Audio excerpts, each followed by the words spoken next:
100%. So there you go. 100%. Yeah. So I thought that was pretty funny.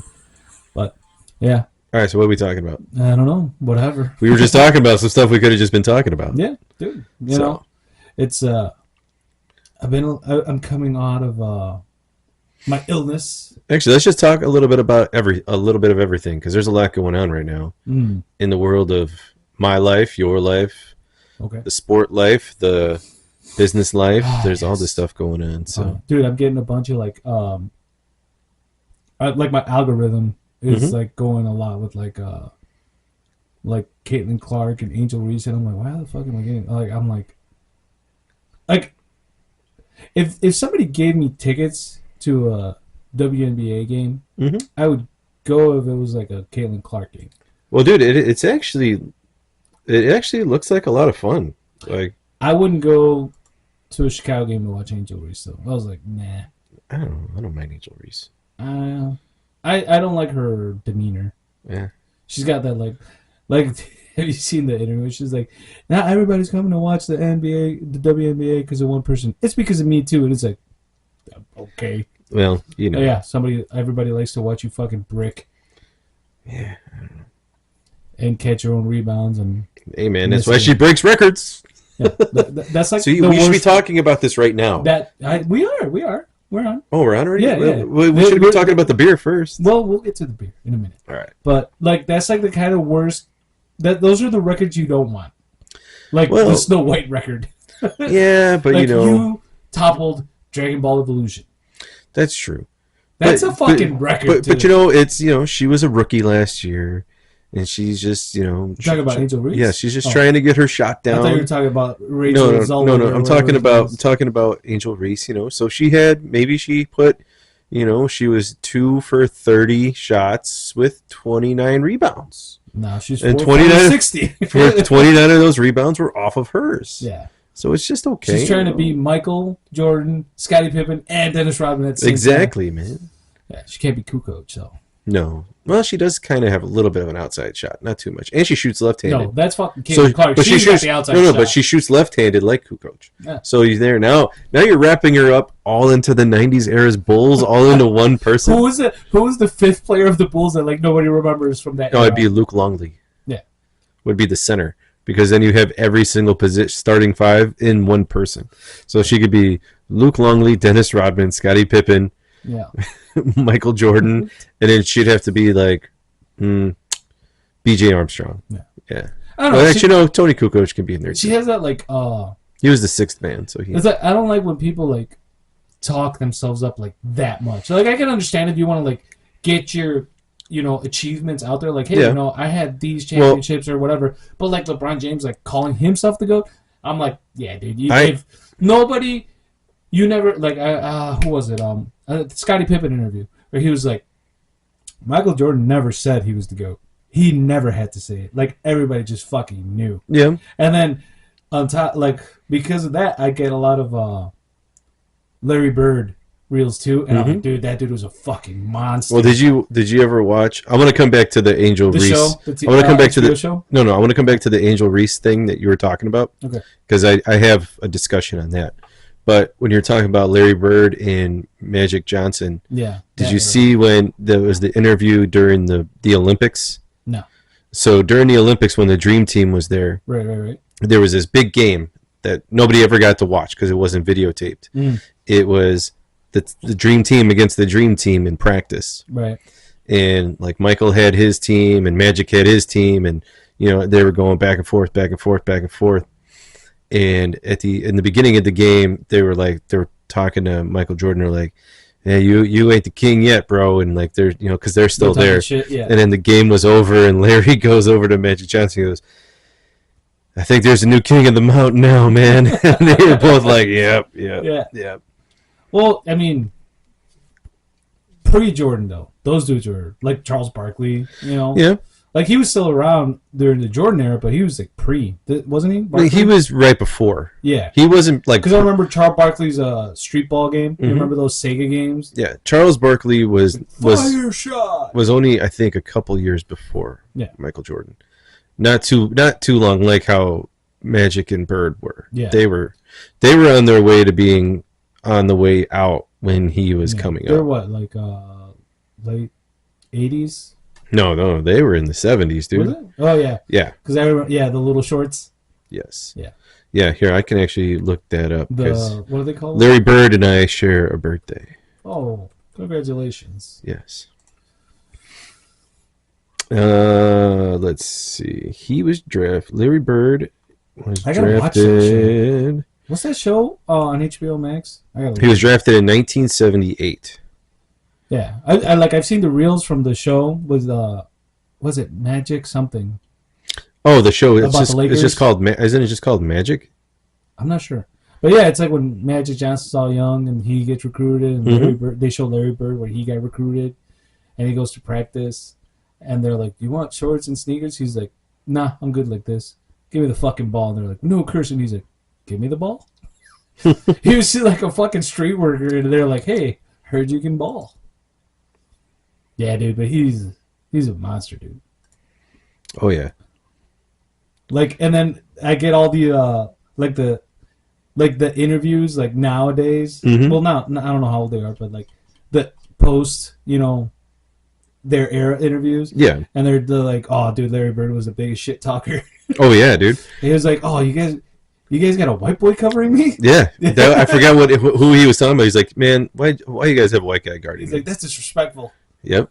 And then he's I don't know how accurate this is, but I've seen the clip where from the show, that Magic show, how he just tells Magic Johnson, he's like, "You sit down right there. I'm gonna put on a show just for you." And then just show the highlights of the actual Larry Bird, like fucking just tearing it up.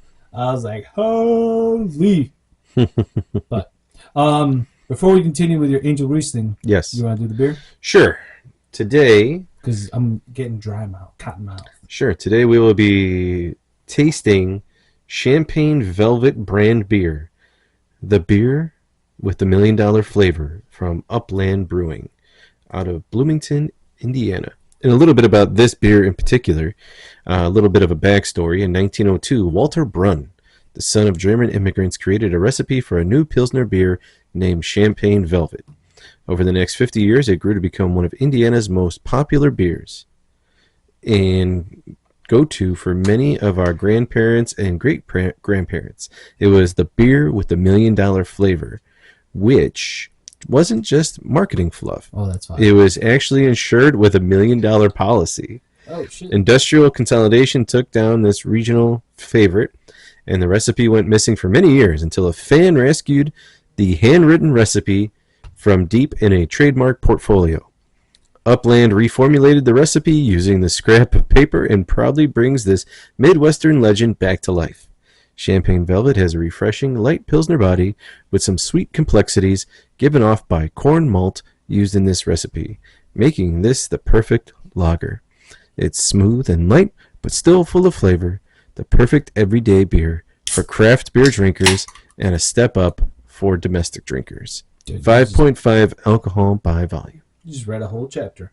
I know. It smells pretty good. Just off the, popping it. Hey, at least they're not exploding. Well, All right, let's see here. this is a 12 ouncer. It's not a pint, so that's good. Fits perfect. Oh my god, dude, look at that. That is clear as day. Looks good. Hope it tastes good. Give it a minute to It smells aerate. It smells like tavern beer. Yes, it does. So I'm looking forward. Smells like tavern beer, and then what was the other one? Beer for beaches. No, the one that was just like beer, like whatever it was. Oh no, it was tavern beer. Yeah, tavern beer. So. All right, let's see. Cheers. Toast. Let's see what this tastes like.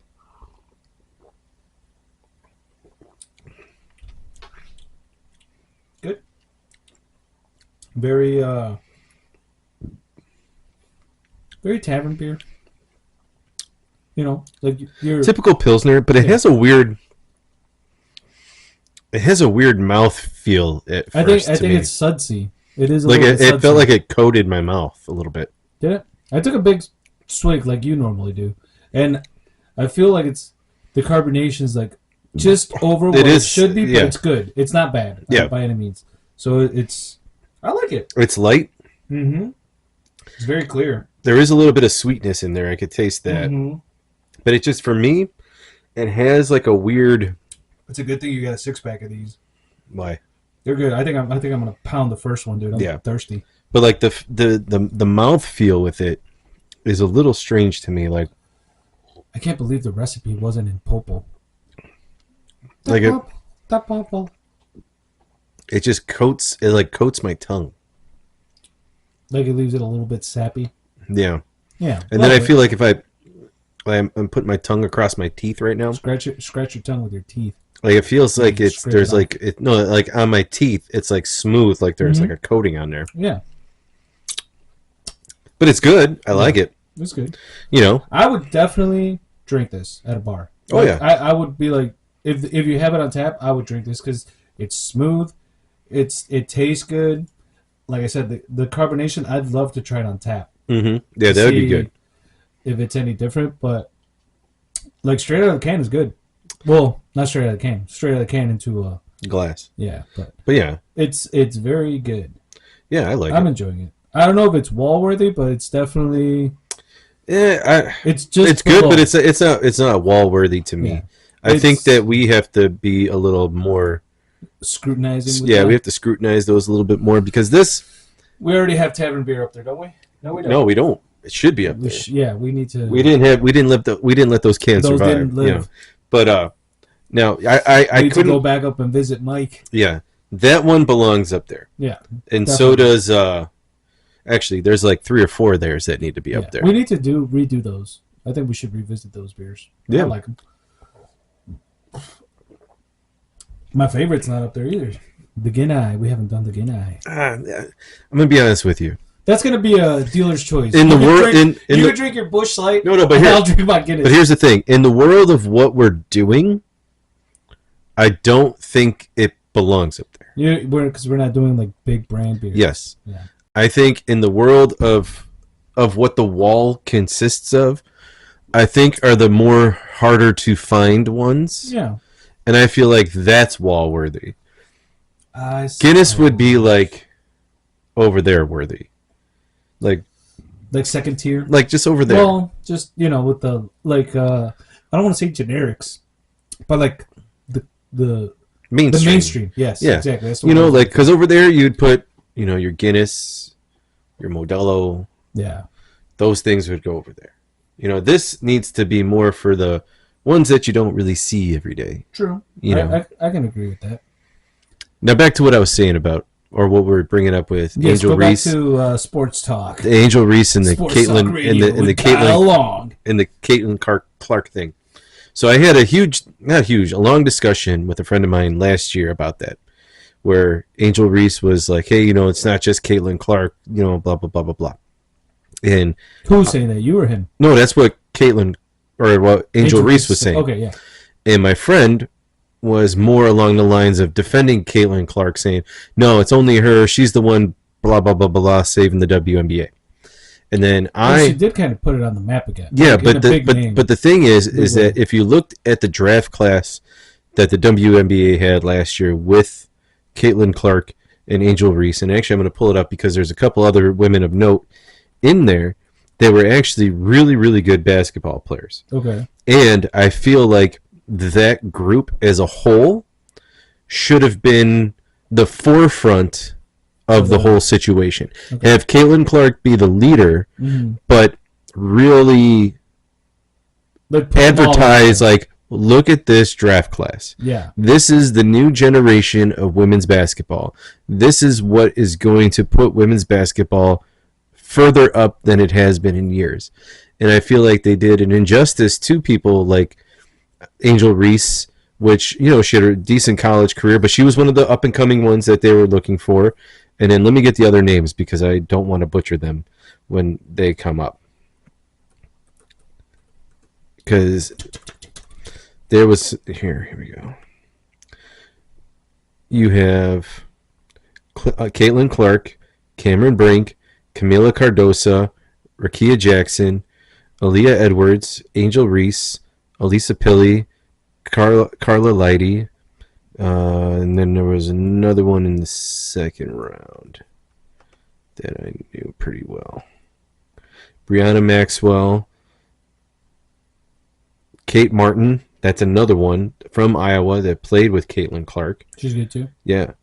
So I mean, you had a lot of women who were coming out of this draft that should have been part of the spotlight with her. It should have been a bigger. Okay, so what do you think made Caitlin Clark stand out? Well, it was because she broke the scoring. She had all the scoring records and everything with Iowa, and she and Iowa were just dominating. And I get that, but I feel like if you really wanted to push the sport itself, I felt like you needed to really push this draft class. Yeah, because then Caitlin Clark got into the league, and everybody was going after her. Yeah, everybody was gunning for her. Everybody was talking shit to her. Yeah, everybody was doing this, and I felt like it wasn't fair. I'm like, yeah, she's the number one pick. She's the spotlight right now, and everybody's gunning for her. But I felt like the WNBA also put a target on her head by doing that, instead of being like, guys, this is probably one of the greatest draft classes we're ever going to have right now to help expand basketball for women. Because if you look at not just WNBA, but like women's sport before that, when the whole Me Too movement was going on, they were talking about like, who's the fucking soccer player with the pink hair? That's like, oh, it was the whole thing like, oh, we should be making the same as them and blah blah. It's like, dude, you're like a fucking tax break for the men's sport when we give you money to support your teams. Well, this last season was the first season that the WNBA made money. Yeah.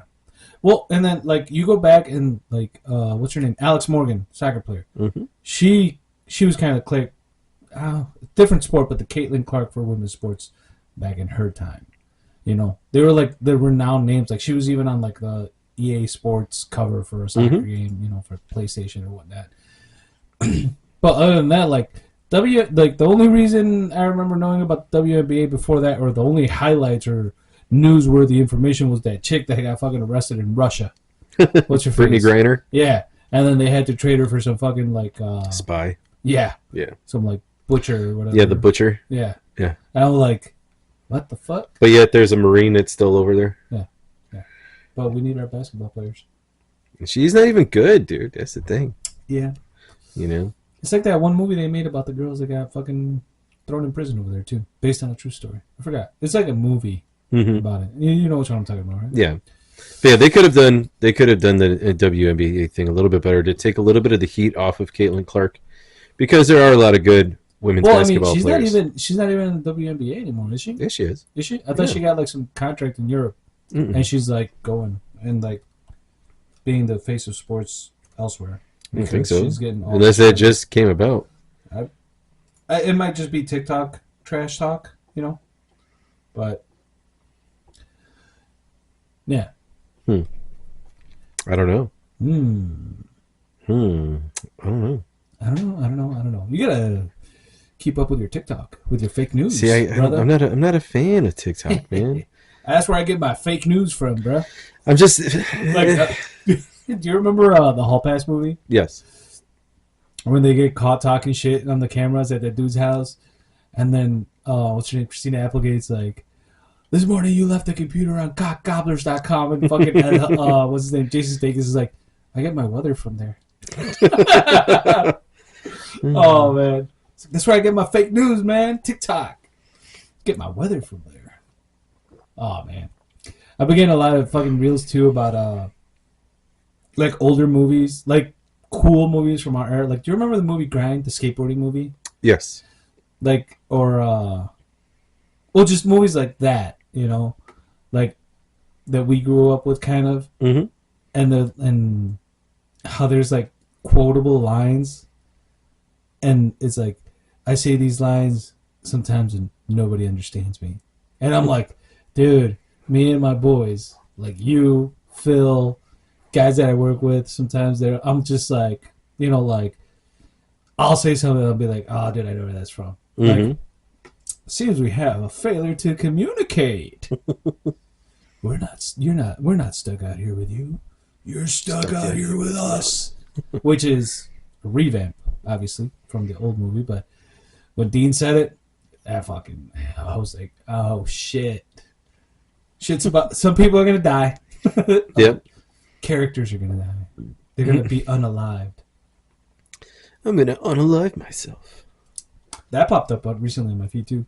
Really? Spider-Man Deadpool thing? Yeah. You mean kill them? You don't have to say it like that. You can't say that. That's why we say unalive them.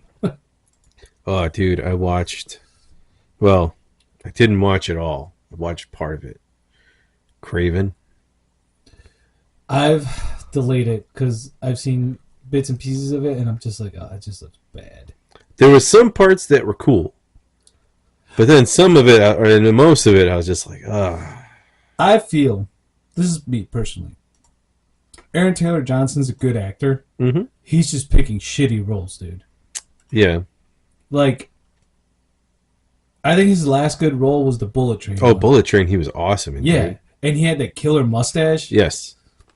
Yeah. And the dude that was his brother, like, they had good back and forth. I was like, that was a good fucking role. And that's when everybody was like, he could be the next James Bond. Yeah. Because he had the fucking, like, and he's jacked. Before that, I was like, he was okay as Quicksilver. Mm-hmm. Godzilla, I don't even remember him in that movie. I know he was in it. He was supposed to be married to fucking Elizabeth Olsen. So his sister was his wife in that movie. But before that, like Kick-Ass, dude, 1 and 2, they're both fucking awesome. Yeah. I'm the motherfucker. Fucking McLovin. I remember when I saw that movie and he said that, I was like, nah, dude, you're McLovin. You're always going to be McLovin. And there's no shame in that, dude. McLovin's awesome. Yep, that will be an infamous role. Yes. Yeah, you will forever be known.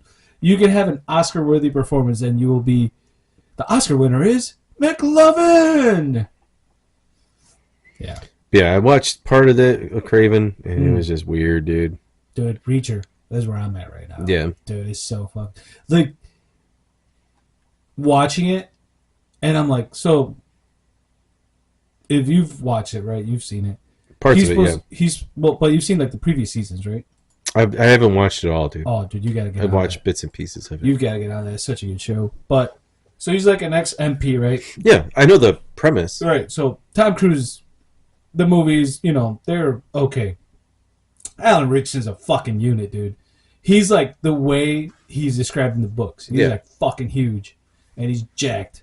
Fucking Thad Castle, dude. All-star linebacker for the Mountain Goats. Blue Mountain State Goats. Mm-hmm. Go Goats. Which is also coming back.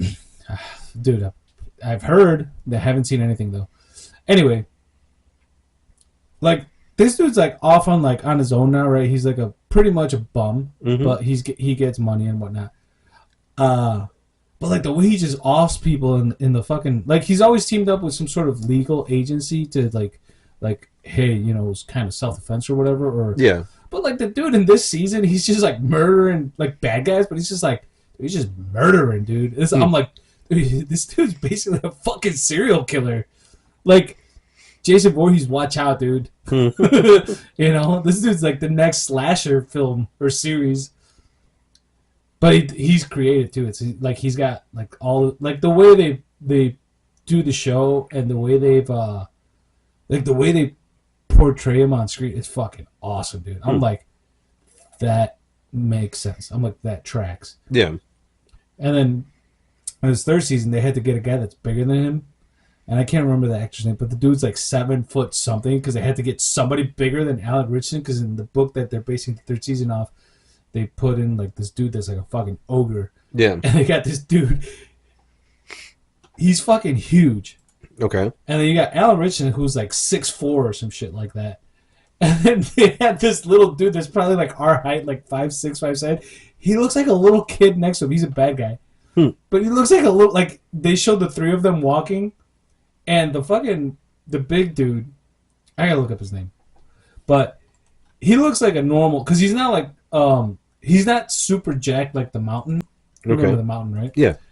So he's not jacked like that. He's like built, but he's like tall and like slender jacked. Okay. Then you got Alan Richardson, who's fucking, you know, big back, wide shoulders, huge arms. He looks like a shorter stacked guy, and you got this other dude who's fucking tiny. I was like, Jesus, dude. But here we go. Reacher season 3 cast. Where is he? Al Richardson. Yeah, dude, he makes oh, here we go. Oliver Richters? Paulie, yeah. This dude is fucking huge. Oh, he's in the Kingsman? Is he? Yeah, right there, the Kingsman. Oh. And he was in Black Widow. Oh, he was Ursa. You remember the Red Guardian breaks the dude's arm? Uh-huh. That's that dude. Oh, okay. Yeah, he's fucking huge, man. Yeah, see, he's like... Oh, there was a picture of him. Yeah, but the dude's like massive compared to Alan Richardson. And Alan Richardson's fucking big, dude. Like, he would make us look like children. Oh, yeah, of course. Images. Yeah. I guess he's a little bit like the mountain. But look at this. He makes dudes that are tall look fucking short. Yeah, he's a monster, dude. Yeah. And there's this is in the trailers, but there's a scene where he slaps Reacher, and Reacher's just like, oh, fuck. Yeah.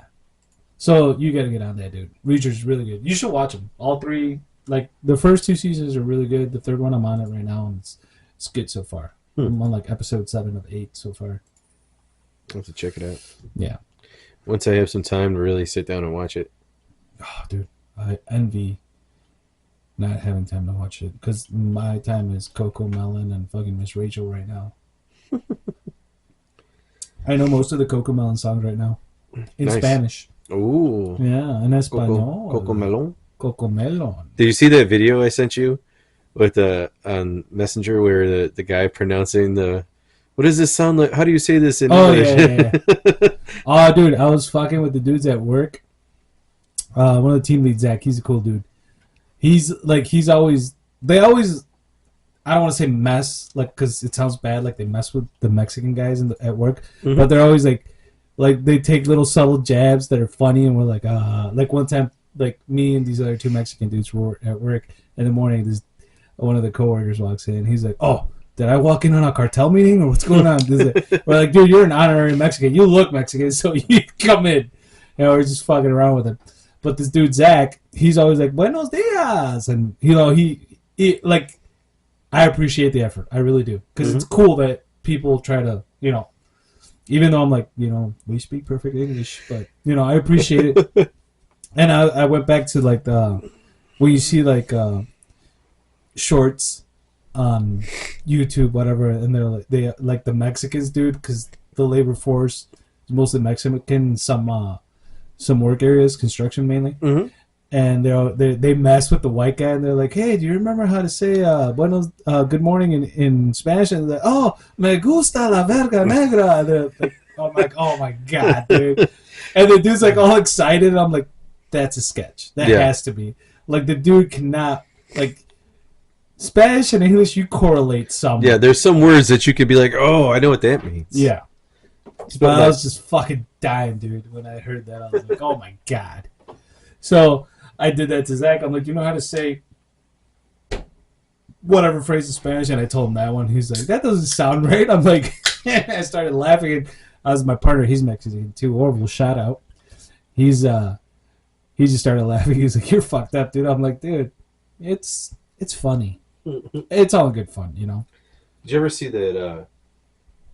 It's the one Hispanic dude that looks really, really white, and he does like these skits where he's like at a taco truck. Yes. And they're like, "Oh, this guy, give me the hottest sauce." Yeah, and he's like, "Oh, I want all the shit. I want my ass to burn." And he's saying all this Spanish. Yeah, I see that. And they're like, "This guy is Spanish," and then he comes changed, like all the clips. The dude knows him. He's like, "Oh, hey, what's up, Pablo?" And then they're like, "Oh man, this is hot," and then he's talking shit to them. Yeah, because they got like the mild sauce. It's like, no chili, man, no chiles. Oh no, and he's like, extra. He's like, I like my shit extra hot. Yeah, that was like he overdoes it at that point. Oh, I know, but it's funny though, because it's just like, oh, maybe he comes here a lot. That's why. That's the only reason why he knows it. Yeah. Oh, dude. Well, it's like I told you last time. We were when like much like the U.S., Mexico is very, very much like infiltrated by a lot of cultures. Yeah. I mean, you got dudes that look like my old bass player. Well, not mine because he doesn't belong to me, but Aldo. His name. Oh no, not Aldo.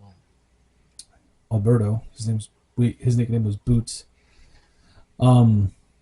He had like Indian like features. Yeah. But he was Mexican, so he didn't have like the whole Come on. Dio. I want to say. Yeah. But like, there's like, there's a lot of everything. Yeah. So there's a lot of everything. There is, dude. Oh my god. It's crazy. Actually, this is better the second time around. Is it? Yeah. Let's try. So, tell us about your new employment. I mean, there's really not that much to talk about. But you have a new. Yes, after a long, arduous journey, I finally have a role as an account manager with a. I'm not going to disclose the name of it. Yes. No. But it's a Unless a business. Shell out. No. It's a business in the defense industry. Nice. So, yeah, I'll be working. Be working across the Midwest. My territory is North Dakota, South Dakota, Minnesota, Wisconsin, Missouri, Iowa, Illinois, Indiana, and I think that's it. Cool. So yeah, I start in 6 days. Nice. Still working my other gig right now, doing life, health insurance, and annuities. So just sold a pretty good case to where I'm going to make enough money to pay off about 85% of my bills. So I'll be going into this new job almost completely debt free. Nice. 1 hour of work and got me about $8,000. Nice. Yeah. Shit. Did you have to strip? No. I just sat there and looked pretty. Looked nice. And I just was like, oh, I could do this for you. And they're like, oh, gee, thanks. And I'm like, oh, no problem. Oh, dude. And then they're like, how do you get paid? I'm like, don't worry about that. It has nothing to do with you. And they're like, well, how much would you get paid? I'm like, do you really want me to disclose that? And they're like, yes. I'm like, okay. It'd be about $8,000. And they're like, awesome. Take it. But they're not paying me. The company's paying me. So. Right. Because you got the contract. Yes. Yeah, that's good, man. Congratulations. Thanks, man. It's good. Yeah, good things happen to good people. Moved $185,000 for somebody into a good program to make money and never lose any money. So yeah, it's always a good thing. That is a good thing. So if you have any money that you want to move, I can do it for you. You can launder money for me? No, I'm not your brother-in-law. Shut up, stupid. Shut up. Well, do you have like what's it called? The first year of school jitters? Like, oh, I'm excited to go into this new. I just want to do it already, dude. Yeah. Like that's my thing. It's like I just like get trained, get good at it, and it's all working from home, and like it's me and one other guy. We work the Midwest, so it's just me and him. He Travel does time? Huh? Travel time? Yeah. So like, but he'll do most of the traveling. I'll do more of the like home-based coordination. Current clients will come to me first, and then he does. He pursues new clients. Right. I'm working current, and then it's going to get to the point where I'm working all the current clients, but then also helping him out getting new ones.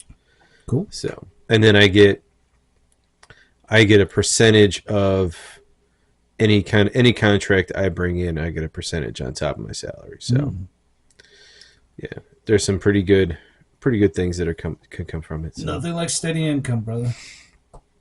Yeah, I'm like knowing what I get every 2 weeks, and I can have a little cherry on top every now and then. Yeah, I'm good with it, and then still do the insurance stuff on the side, just to keep my license going. Yeah, because I'm gonna get stuff for me, stuff for the kids, stuff for the wife. So, and I pay myself to do it, so I'm gonna get paid getting it because I'm gonna be the one writing the application. Right. So it all works out. Very cool, man. Very cool. And then slowly finding out a lot of people who I know that I thought had their shit together don't have their shit together. And now I'm like putting in a lot of work trying to figure out how to help them. And it's almost like too late with like insurance and retirement. Like, it's like. See, how do I put this? There's no guidebook to being a grown up. No. So, and like, unless you have somebody sit down and like explain it. Like, here's the thing. Well, I'm talking about people who I thought had like that financial thing. Yeah, you know, and then I come to find out that they don't. Well, that's what I'm getting at. Like, you remember when we were in junior high, home ec, and there's like, oh, we're gonna learn to do cooking, and we're gonna learn to do like life stuff, and it's like, dude, I wish somebody taught me how to do my taxes. Yeah, you always see those videos, like, man. Well, they do that now. Yeah, now, our generation is kind of fucked on that. Like, unless you're an accountant or have some sort of like interest in it that wasn't forced on you, you're kind of left to your own devices. Yeah, which sucks. But the way I look at it is like part of growing up is you have to learn to do a lot of things by yourself. Yeah, and it would be nice if there was a little structure, and since you're forced to go to school anyway, it's like, if you want, like, for example, there was literature class, there was social studies, there's all these other, there's, plenty of classes in high school that you can take. Yeah. But there's no, like, hey, this is a life-building skill. There is now. Right. Now. Yeah. When we were growing up, the only life-building skills were, like, do you want to be a mechanic? Do you want to be a shop worker? Or do you want to work in visual arts? That's it. Other than that, it was like, this is the path. Yep. Like, what the fuck do I need to know about literature for if I'm not going to be a writer? Like, there should be an option to me. Yeah.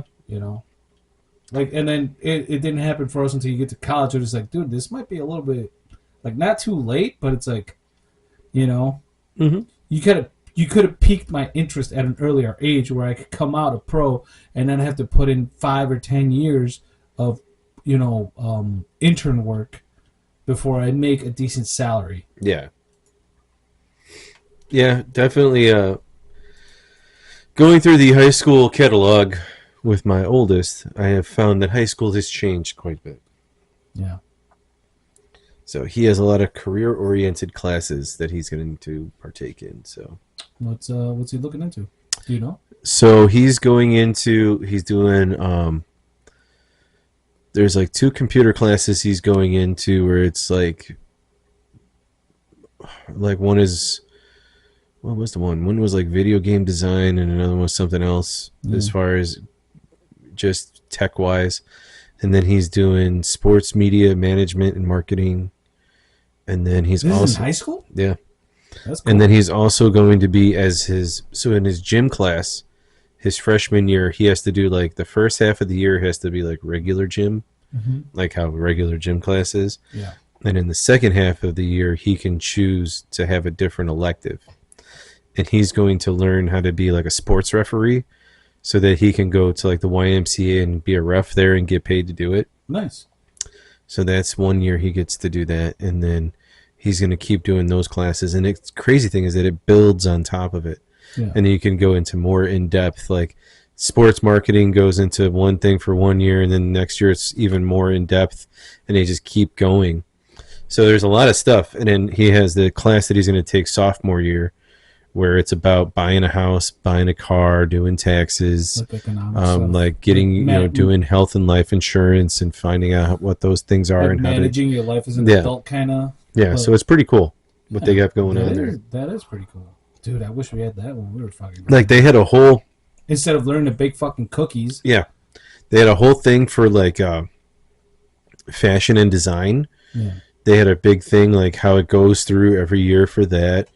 Like, if you were so set on being a mechanic, like, oh, my dad was a mechanic, my dad's dad was a mechanic, like, I'm going to be a mechanic too. Yeah. Like, you take courses how to be a mechanic, and then you go to Wilco, and you work at Wilco and get to learn that experience too. Well, there's always been shop. Oh, I know, but I'm talking about like, but more in depth of like, all right, if this is what you really want to like do, with the newer cars, and like how they're like not as, I don't want to say as, because it's more tech savvy, right? With those, so it's more in depth into that too. Thank you for clearing it up. So yeah, dude, it's crazy, dude. Like they have a whole digital photography to use different all the different programs and everything. Like, dude, I was blown away by this catalog. You're like, I want to go back down. Yeah, I'm like, shit. I don't think I really graduated. Maybe I need to go back. So speaking of graduation, because you were a smart dude, you still are. I was telling who was I telling?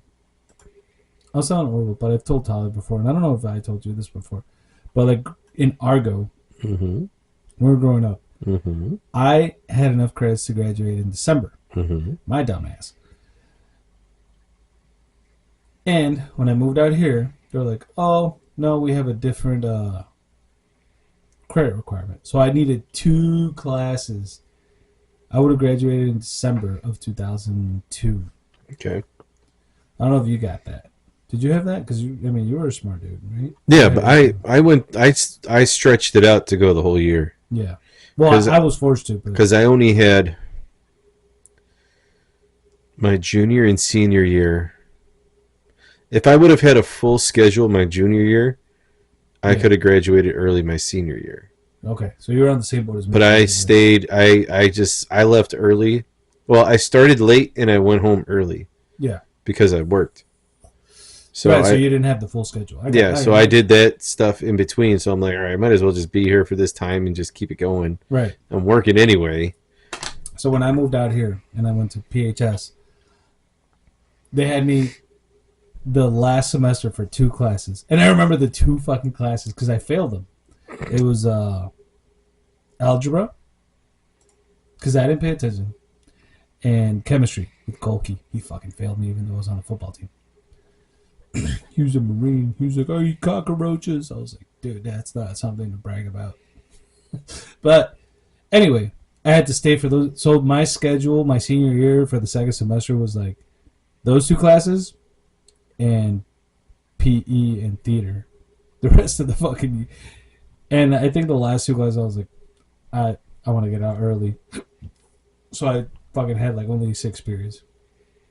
Which, hindsight, I should have taken other classes to be a little bit more on the ball, I'd say. And even then, when I went to college, I didn't fucking get on board with the program until I was like, oh shit, I'm paying for school. I need to like not drop classes so I don't fail them. I need to like be there. Yeah. But see, that was my thing. Like, I always coasted from elementary, junior high. Like, I always coasted, and I passed, like, every time they were like, oh, you need to read this book. I was like, all right. I skimmed through it, did a book report. It was like, oh, you need to do 500 words of Mice and Men. And I was like, oh, Lenny dies. You know? The rabbits, George. Shit like that. Yeah. Or fucking, was it To Kill a Mockingbird? Oh, the Jim Crow laws. And I was like, I don't even know what the Jim Crow laws were. You know, that shit back in the day. All right. But I just what I'm saying is I coasted, and I was like, maybe I should. I feel like I would have been a smarter person now if I would have paid attention in my earlier years. Yeah. Which is, it seems like now kids, like, I don't know, like us as parents now, we're like more focused on like, yeah, you need to get on the ball, dude. Like, I don't want you to grow up to be a dumbass and make $1 million on YouTube. You need to actually have a backup plan. Well, I already told mine. I'm like, look, dude. I'm like, first of all, my parents didn't tell me shit about life. Same here. It was go to college, gotta go to college. The only thing you need to do is go to college. You gotta go to school. That's it. That's all. And when I went to college, I was like, why the fuck am I in college? Yeah. And I'm like, and then I told them, like, and the best part about it is that I went to college as a junior. Yeah. I tested out of everything when I went into college. Yeah. They're like, oh, you could start on your major right away. I'm like, what? They're like, you tested out of gen eds. Like, you're good. Yeah. And I'm like, oh, okay. And then I went in there and the... GED, gen eds. Yeah, gen eds. Yeah.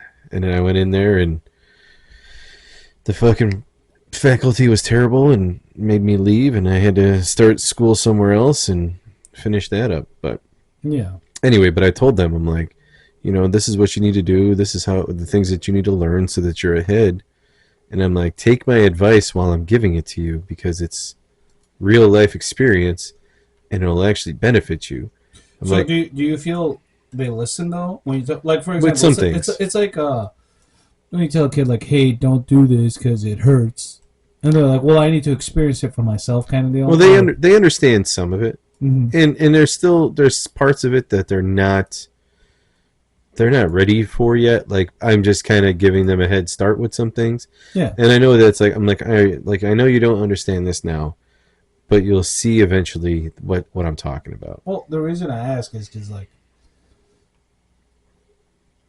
Talia expects Allison to be like the super baby, right? And I'm like, dude, no. I'm like, Einstein didn't learn math till he was like in fucking high school, so don't worry about it. And he was the fucking genius at it because that's when he picked it up. So I'm like, don't worry about it. Right now, she's like kind of starting to walk. She's 13, almost 14 months old. First of all, the most important thing in life when it comes to being a parent is letting your kid be a kid. Yeah. That's the most important thing. So, yeah. Because not allowing that is what fucks them up. Let the kid be a kid. No, and I took this one lesson that it wasn't a lesson taught to me, but it was something I heard where I was like, it was something along the lines of like if a kid shows an interest in, like they don't want to do math, they want to do arts, encourage that. Like math can wait. They're not going to be an accountant. Like Talia is horrible at math and she's got a master's. I'm like way quicker, and I'm not an accountant either. But I'm like, I'm an engineer. You know, my degree is an engineer, and I'm not an engineer at my workplace. I'm a fucking blaster. I'm like, I wish I had started my job straight out of high school because I'd be like, dude, I'm gonna retire, or I could change jobs and have 2 incomes when I retire, or 3 even.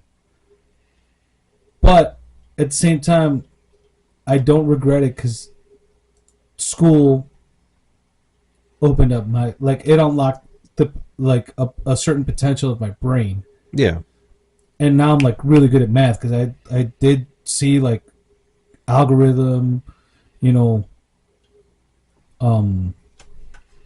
just like really complicated math breakdowns that I don't remember now, but I'm like, that shit unlocked your brain to where now it's like simple math is like retarded easy. Yeah. You know, and like even like with like Orville tells me, he's like, dude, you're fucking quick at like math, like simple math, like adding up, multiplication, whatever. And I'm like, yeah, dude, it's just like I could do it in my head. I don't like I do need a calculator sometimes. I'm not gonna lie, but like basic shit, I'm like this, and I unlocked a weird process of doing it. Okay.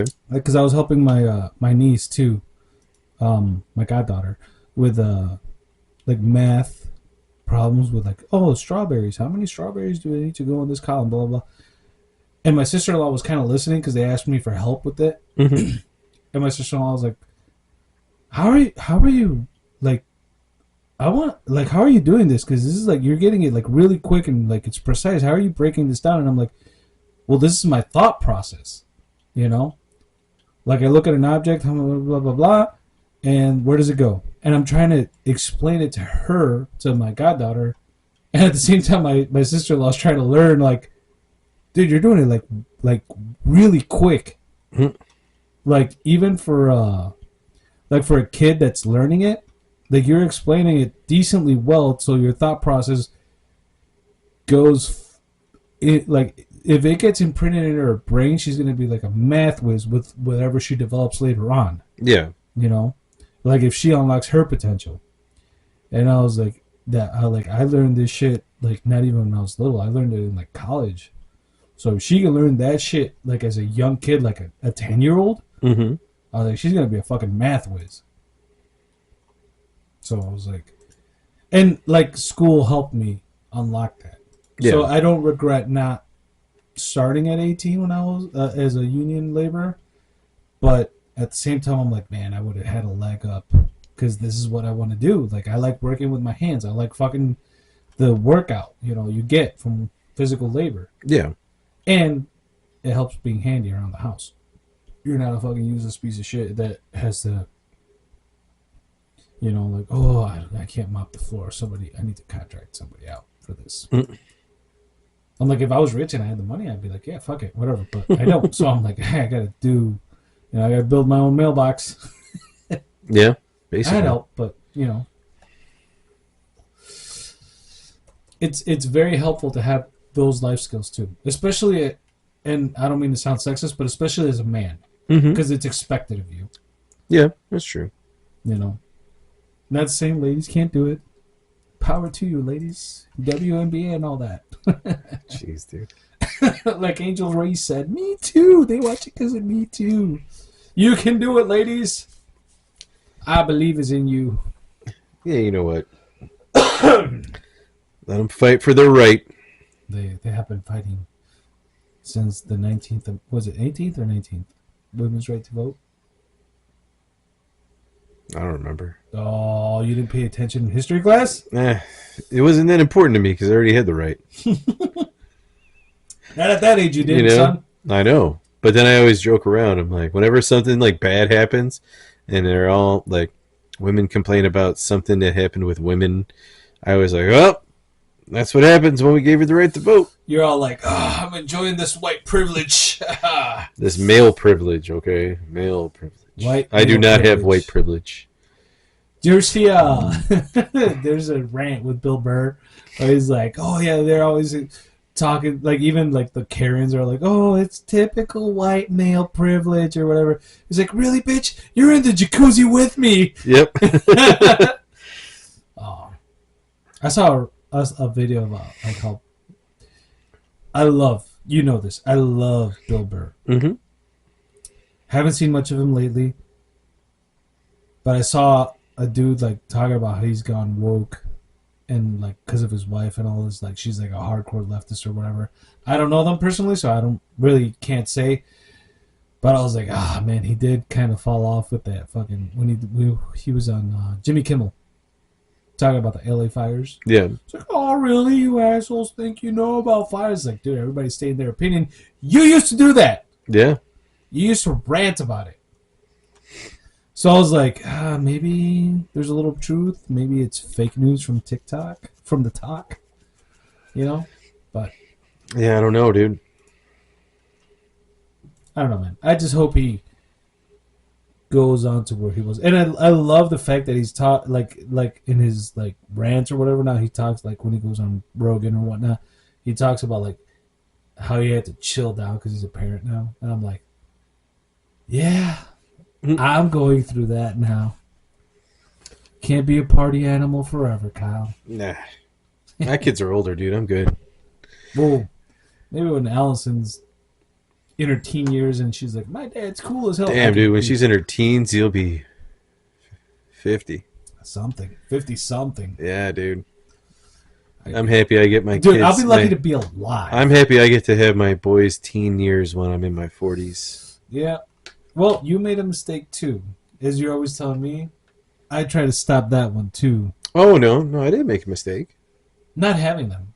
No, it wasn't a mistake. Oh, no, it really. Here's the thing. It really wasn't. Oh. Here's the thing. Oh, so you can say the shit to me, but I can't say it to you. You can because it wasn't, but you can't take it. Because it wasn't, dude. The only mistake. Here's the thing. Let's just say you were here because I know. All right. And it has nothing to do. What I want to say. Friend. No. What I want to. It's just like. What I want to say about it, I'm gonna wait until we're not recording. Because what I say, if somebody listens to it, that I know, they will take it the wrong way. So I don't want to have to explain it, right? Because it would be taken the wrong way. Let's change the subject because I don't want you to have to dig into that because like that itself will be like, well, what were you trying to say? No. Like the basic premise of that.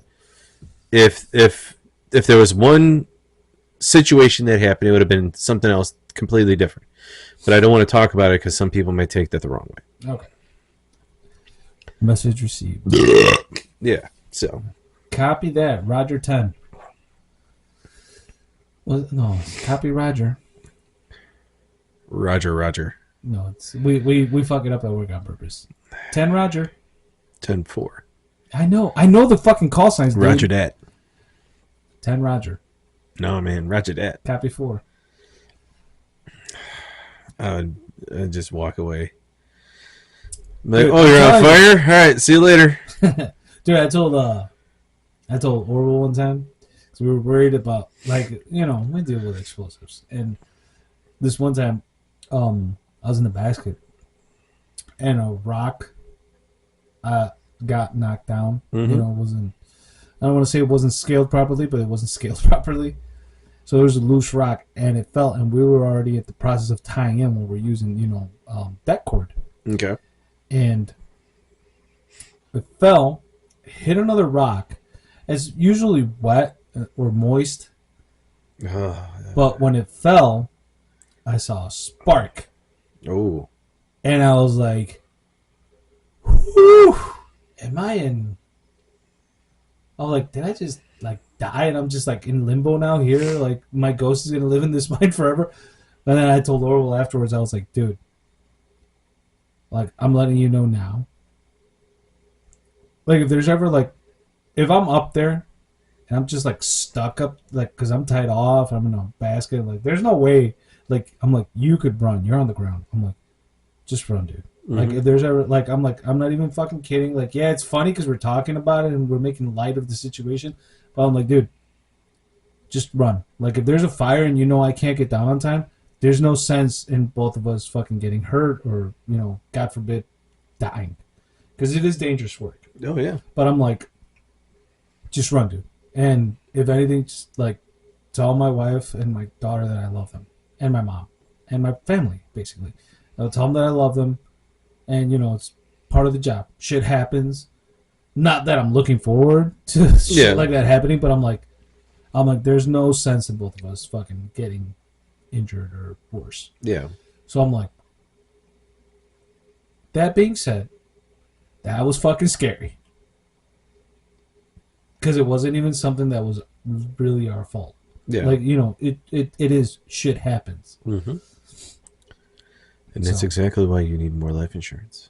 Shut up. I can help you with that. I know. For an extra $200 a month. Well, that was because of how much that was, dude. It was like $350,000. Yeah. You know, I can get you another like $150. Nah. I think I already have that through the union. Yeah, but once you leave, it's gone. This actually stays with you and it grows cash value, and you can pull that shit out in 15 years. I have my bases covered somewhat. I still need to get some of that in order, which I wish I learned in high school. Mm-hmm. But, you know, nobody ever plans to die. Well, hey, you got a guy for that right now. We'll talk about it.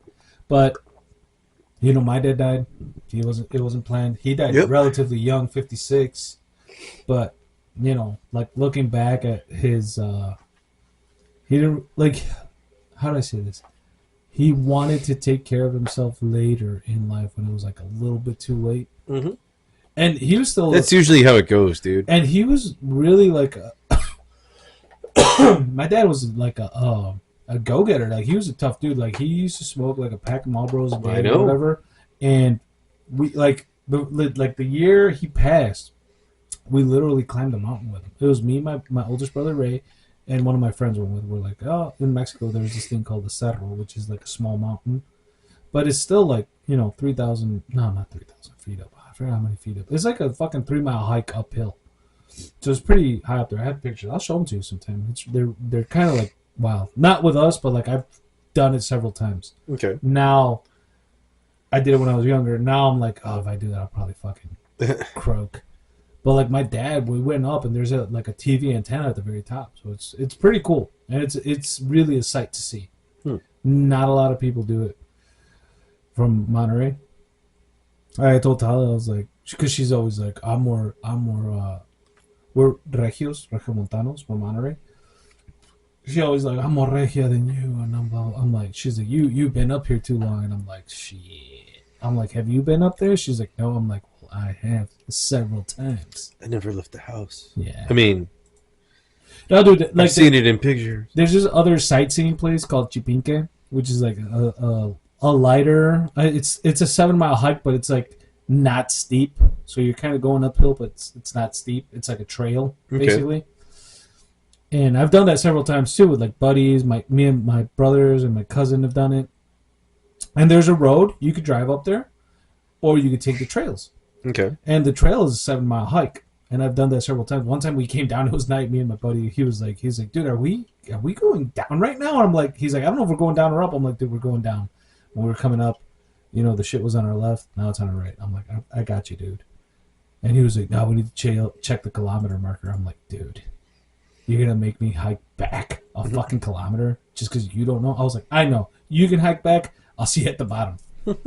But anyway, I went with her. We did like a 2-kilometer hike, and she was like, I'm done. I was like, dude, we're still young. Allison's not even in our plans right now.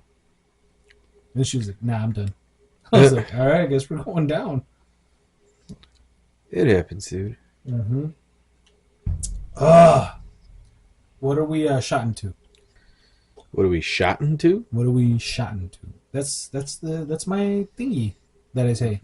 That's what you said. I've said it several times. What are we shotting to? Yeah, and you always have that fucking face. Like, what are we shotting to? Okay. What are we shooting, Kyle? I have my fake gun if you wanna shoot.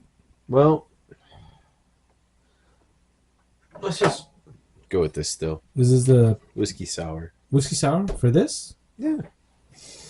I don't want to do all tequila right now. We're gonna have to do it with the lime one though. Let's we'll do it 3 generations with the lime one then for the next episode. Yeah, we'll keep this one nice and simple. This one's still kind of like strong though. Like I know, you can taste the whiskey I in know. it. It's not bad by any means. Was it sour pear whiskey? Pear whiskey? Pear? Spiced pear. Spiced pear. Spiced pear whiskey. My Mexicanism is coming out. Pear, citrus, and cinnamon flavored notes, specially crafted. Say it to the mics. People can't hear you. Overholt whiskey. Holt or held? Holt. Holt. Holt. Overholt. HOV or no HO. OVERHOLT. Overholt. That's a lot of words right there.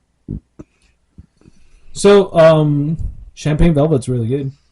Yeah, I like it. I definitely drink that at a bar. Yeah, I'm down with that one. That was good. It's good. I was a little dubious when I saw the can because it looks very not appetizing.